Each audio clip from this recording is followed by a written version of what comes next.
to the slideshow. Okay, so we finished playing Hacksball. Now to actually code it. Okay, so if we pretend we had the field set up like this, let's get rid of the stuff on the side.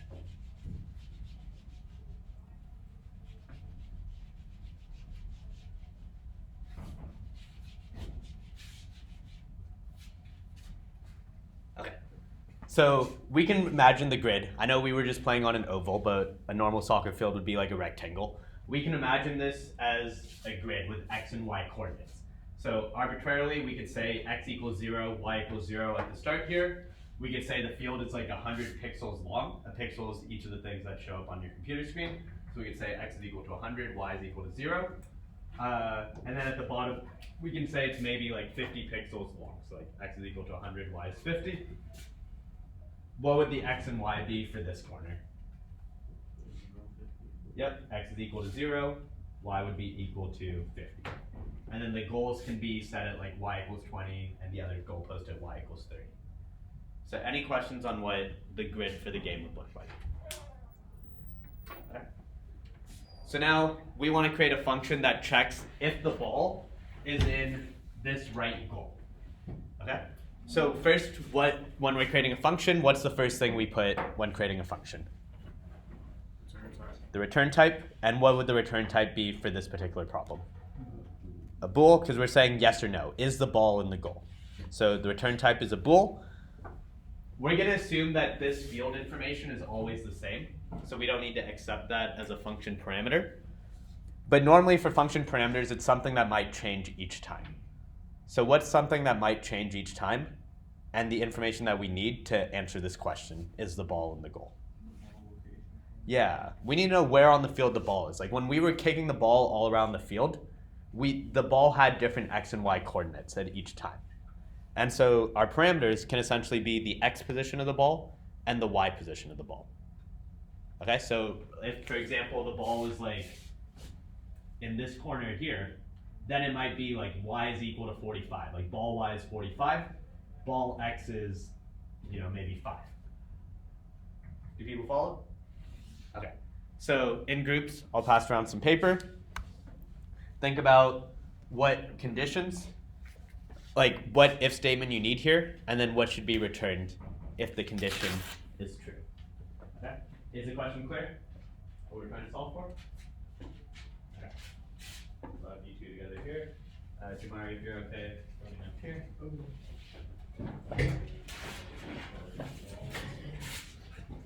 All right, you three together here. You two here. Cameron and Philippe, you together there. And then Liam, you and John, right up here.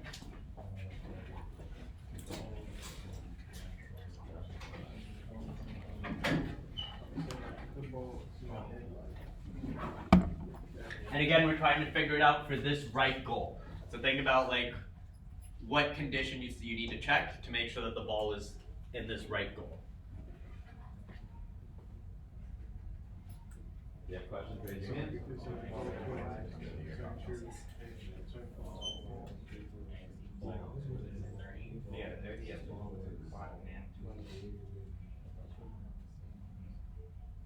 We're checking for the right goal, right? Yep, checking the right goal. Write down something on the paper so I can come around and check. That's the Y.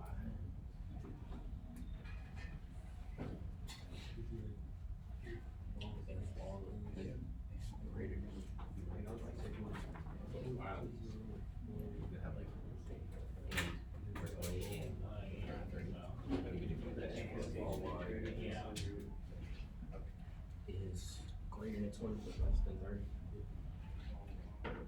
Yeah. Greater than 20 or less than 30.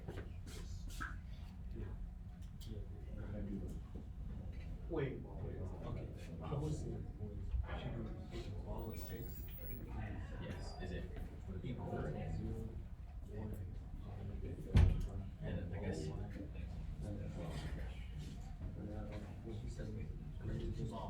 You can kind of like pull up your chair here. We're essentially We only doing the right side, right? I think the X stays. Yeah, I think the X stays. That was the red team. Was that the red team?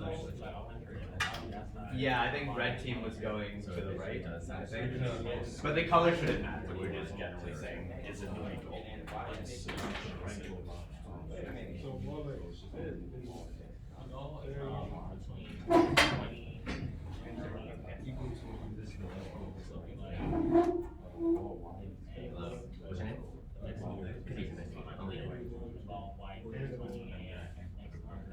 Right, filling in the front start. Okay, so Josh, right? John. So John and computer, right? Okay, so John wrote this code. Now, what do you see what he's trying to do, right? Do you see any like mistakes, any typos? So what is this function's return type? You're on turn. Yeah, so essentially the condition is true, so it will be the goal. Otherwise at the end. Does not equal to the score. Oh, okay. Alright, people finish, raise your hand so I can come take a look. You're checking whether it's equal or not. You can have an idea. But so that's like, if it wasn't, when the ball's like exactly on the line. But we want to see if it's anywhere to the right. Right? Like if it's greater than. So it's greater than. Greater than what, 50? Because 50 is the middle? For the goal specifically. So Oh. inside the goal. So then what's the X value there? What, 30? It's kind of so for the Y value. So why is it that you just So want greater than Yep. 20? So how do we But draw then like just a goes range? down. Oh, Does that make sense? Like what happens if the ball Yeah. is like exactly on the line? So you have all the right parameters. Yeah, we kind of want it to be greater than the 100, like once it passes. And that just checks whether it is or is not. And then we kind of have the same condition. But we want to see if it's ball like greater than 100 or ball like greater than 100 again. It depends. Both of those are always going to be. If it's less than 100, does that mean it's a goal? Or So not? we don't necessarily have to do this like. So if you're one for checking, we're trying to trade, right? Yeah, like If you're trying to it could true, just be set up as then it like should be 3 greater. conditions. So like 3 things have to So be true. Like the ball, the 3 things that have to be true. Like the ball has to be greater than 100. So that's So the we know it's now like greater. anywhere in here. Now we're And it's greater than 20. And it's greater than 30. It's just like 3 statements that combined with it. So you have like the right idea, but there's just like an extra 4th condition that we don't agree on. Okay, we'll give groups 30 more seconds and bring it in.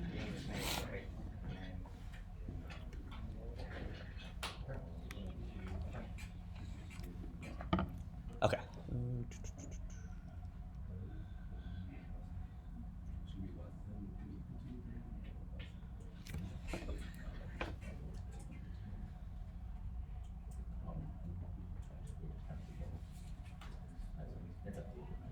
Okay, so let's bring it back together. Can someone give me one of the things we want to check to make sure that the ball is in the goal? Okay, so ball x. So again, we have like this ball variable. We know the x and y coordinates of the ball. And Cameron said if ball x is greater than 100.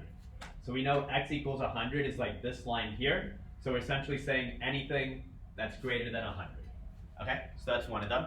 What else do we need to check? Yeah, Brian? The y coordinates. Okay. Okay, so what specifically about the y coordinates? So we're using ball y, and what condition do we want? It should be greater than 1 and the ball should not cross the edge of the farthest edge of the ball. Okay. The coordinates. Yeah. So on the right track, can someone give me the exact condition that we need for ball y? Or someone else? So less than or equal to 20. Less than or equal to 20. If we say less than or equal to 20, then we're saying it's something here. So not less than or equal to 20? Greater than 20. Yeah. So like greater than 20 Less than 30? and less than 30. Okay, so essentially 3 things we need to check. Could we have written it like, so we're saying like ball x is greater than 100 and ball y is greater than 20, and it's also less than 30. So is something like that okay? No. No. Say ball one. Yeah, so each of these are going to be treated separately. So it's going to say ball x greater than 20, or greater than 100, ball y greater than 20, and then it's going to get confused as to what's less than 30. So we'd have to say again, ball y is less than 30. Okay? So each of these three conditions helps us figure out what grid we're looking at, and we'll narrow it down to the part of the goal. If that's true, if the condition's true, we return true. Why do we not need an else here when we return false? If it's not true, then it's false. Without the- Yeah, but in a normal if-else statement, like if we were C-outing, we would have used an else. So why is it specifically in this case that it's okay to just write return false? It's for a function. Yeah, and what specifically about functions?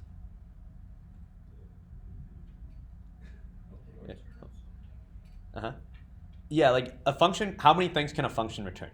One. Only one thing. So if we return true here, the function immediately exits. Which means that if we were to ever get to this line that returns false, it means that this if statement like didn't run and we never returned true. So that's why with functions it's okay to just at the end say return some value. Yeah. Questions there? Okay, we'll do this next one together.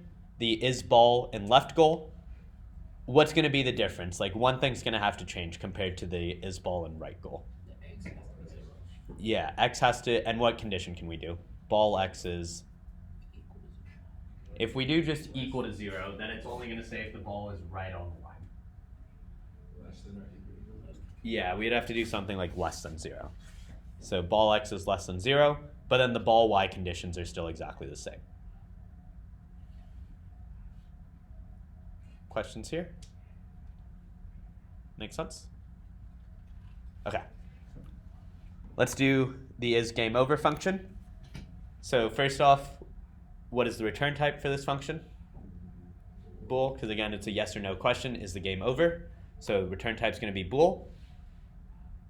What data or parameters do we need? So let's say, sorry, before I ask that, we'll give you some information in the game. So we'll know that a game goes up to 120 seconds or 2 minutes. And we also know that the score that we're going up to, so like score limit, is 3. Like in the first game, the blue team scored 3 goals, so the game immediately ended. What other information do we need to pass in as parameters? Like what might keep changing throughout the game? Yeah, so score, and specifically we need like one team's goals and the other team's goals. Okay, so we need to know how many goals each team has scored. That way if a team ever reaches 3 goals, we know we can end the game. What other information do we need?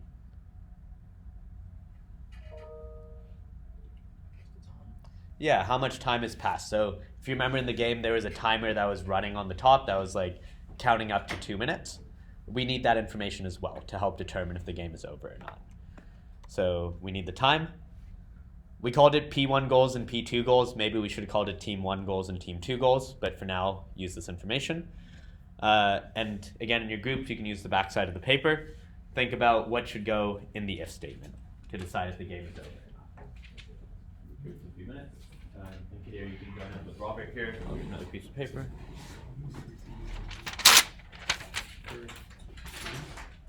Is the timer counting down or are we counting up? The timer will be counting up, and we'll say it's going up till 120. Okay. So you have that, you know, you can just use the value 120.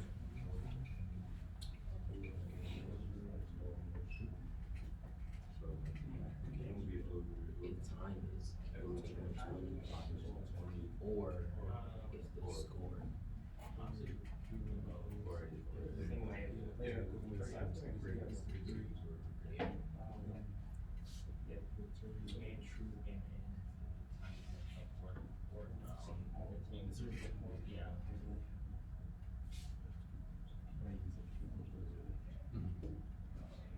Should we use and ever? Yeah, but generally if you're going to do that, put all the like fours together in parentheses, and then use the Okay, okay. Oh, okay. greater than 20, game's over. And then for P1 goals,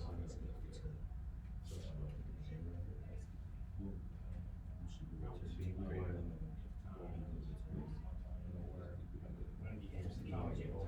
that's only the key to the situation. So it's just more like the time hasn't been short, but if the player wants to score 3 goals, should it be short goals? So that should be a 4 in that case. Like which one? Is it or and where only one of them needs to be true? Yeah, so this function, just the return type is a bool, so we're just saying, is the game over, not the return type is false. Every single time I write an or and, I'm always there. I guess why are you checking? Well, the time is gonna start off at 0 and we'll eventually get up to 120. So in this game, it counts up. In other games, it might count down, but it's up. So yeah, something with the time. And then also something about the limit. Like if someone reaches a certain like 3 goals, then the game should just like think about how you model that. Yeah. It's in here. Okay. So I see assignment statements right now. What are you trying to do here with this keyword?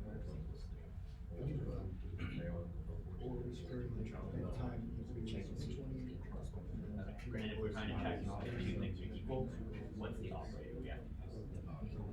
Yeah, so we need 2 equal signs there. And then, so yeah, for these 2 we'll do like the 2 equal signs.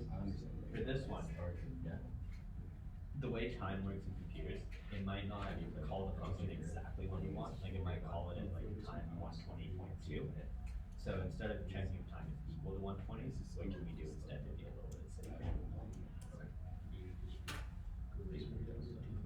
Yeah, like greater than or equal to. That way, at any point, it would like if it's exactly 120, perfect, we stop. But even if it's like slightly over 120, we would still want to stop.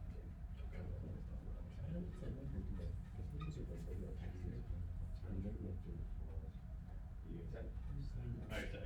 No, you can take this.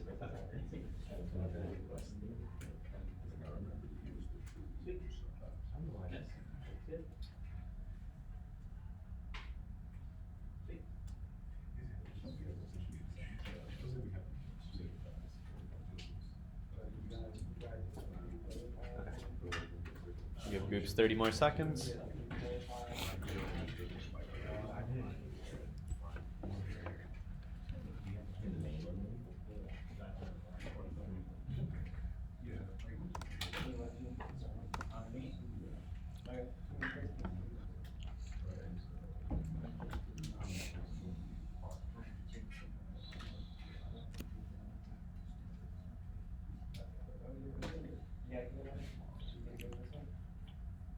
Okay, cool. Let's bring it back. So what's one of the things that we want to check? Okay, and what about the time? Yeah, so one thing I was discussing with the group here, like you could put equal equals 120, but especially with time, when we call functions, it might not call it exactly when we want. So if we were to call it and the time is actually like 120.2 seconds, then your code could potentially go into an infinite loop if no one ever scores goals, right? So it would be safer to say greater than or equal to 120. That way, even if we call it exactly at 120, the game still stops like we want. But even if you call it slightly after the 120 second mark, the game would still stop. Right? Is that clear? Okay. Okay, what else do we need to check? Okay, and do we want to do this with an and or an or? Okay, why an or?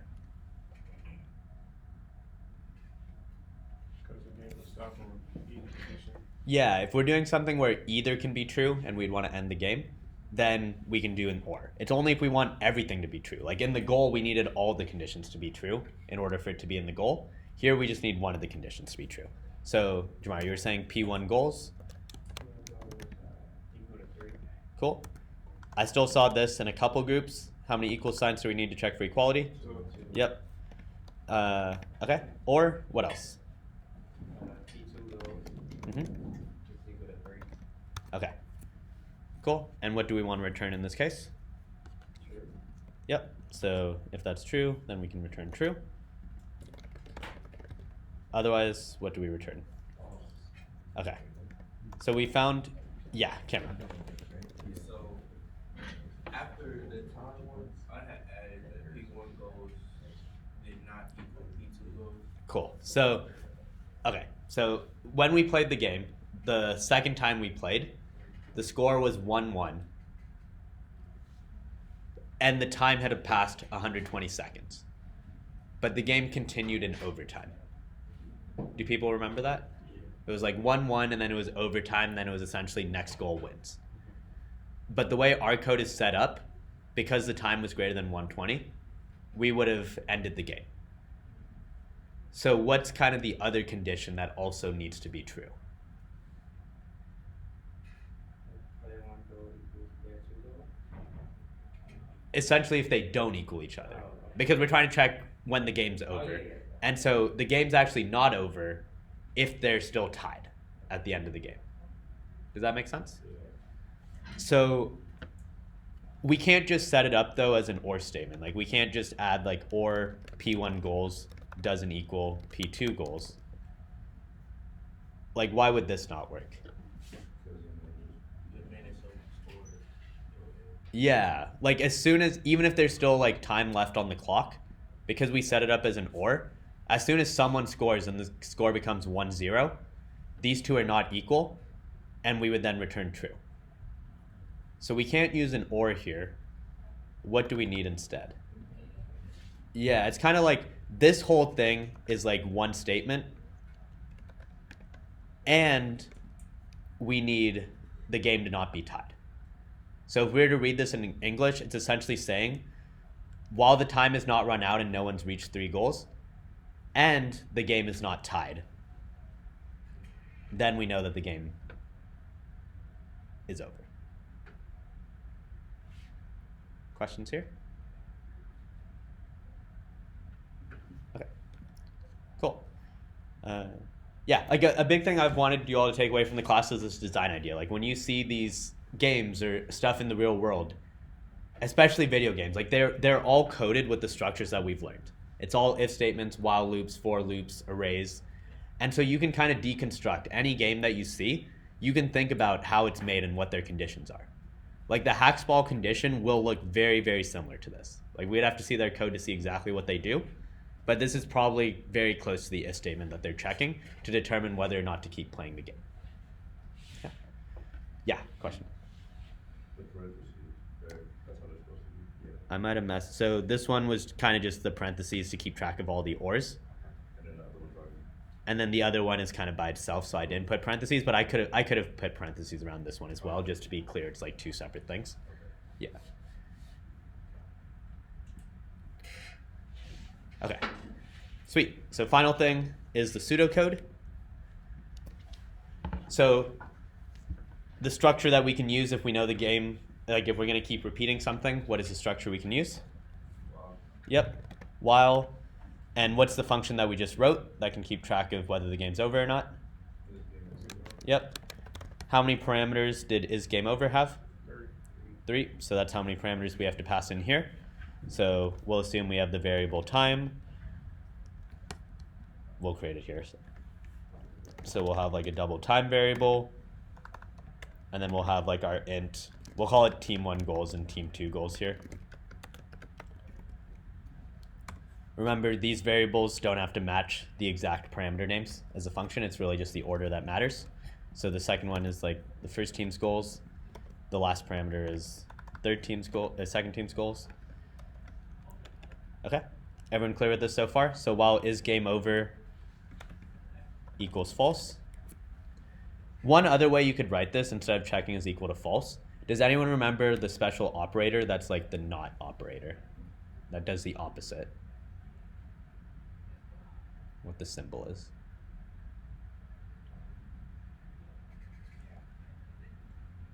Like if we were to say not equals, what symbol would we use?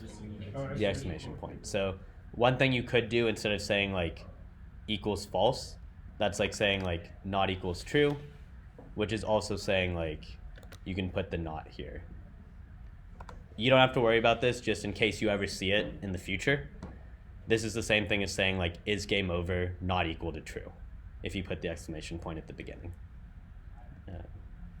But if it's confusing, don't worry too much about it. You can kind of keep it like this. So while is game over is false, so while the game is not over, we're going to keep playing. Just in general pseudocode, we would say like move the players and kick the ball.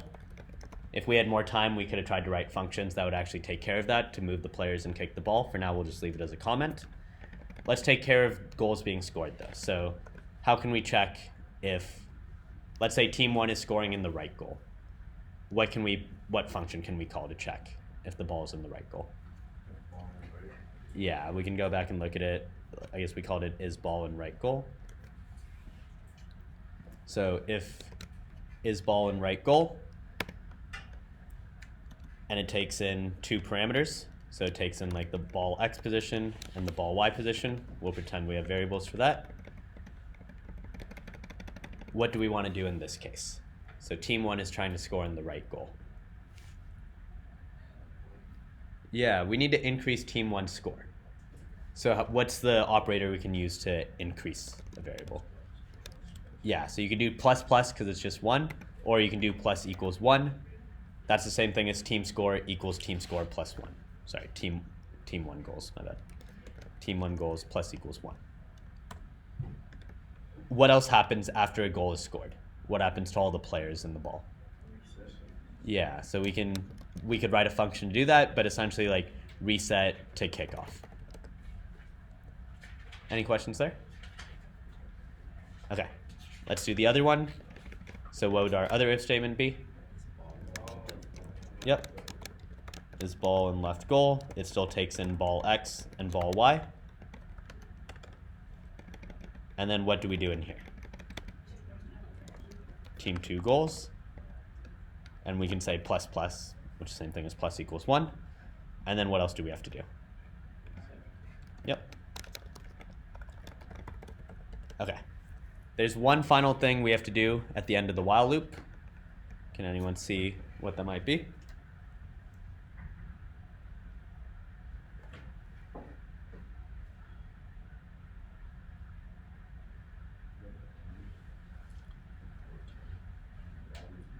Yeah, we don't need any return statements here because we're not creating a function here.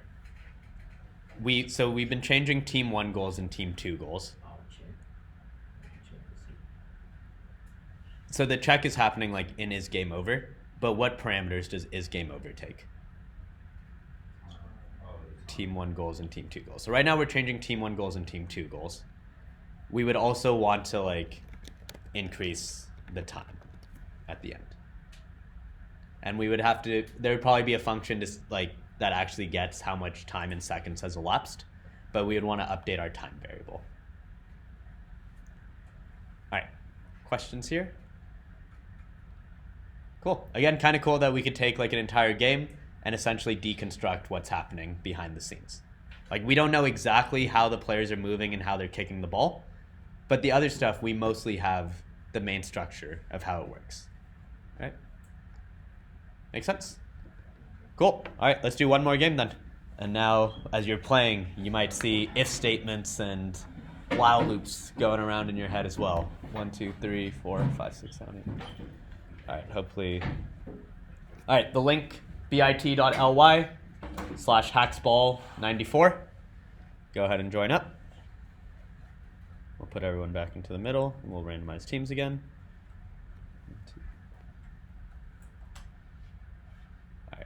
Liam, we might have to sit out if we have 12 players. Yeah, I might have to sit out as well. Or can I sit out? The link here, bit.ly/hacksball94. If anyone has problems joining, let me know. I think we found it does not work on Safari. You have to use Chrome or something else. All right, I'm a little bit afraid to leave, but we will see.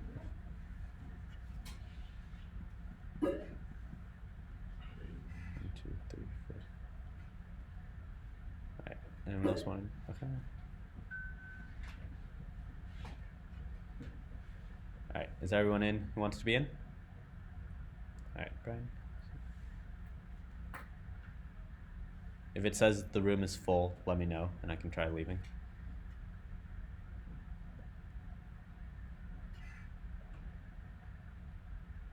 And maybe we'll do the big one for this, or 6v6, yeah.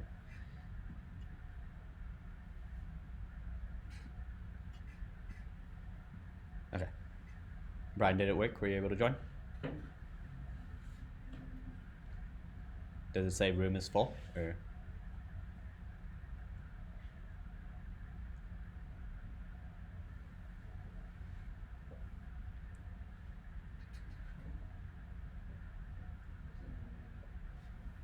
Like the bit.ly/hacksball94.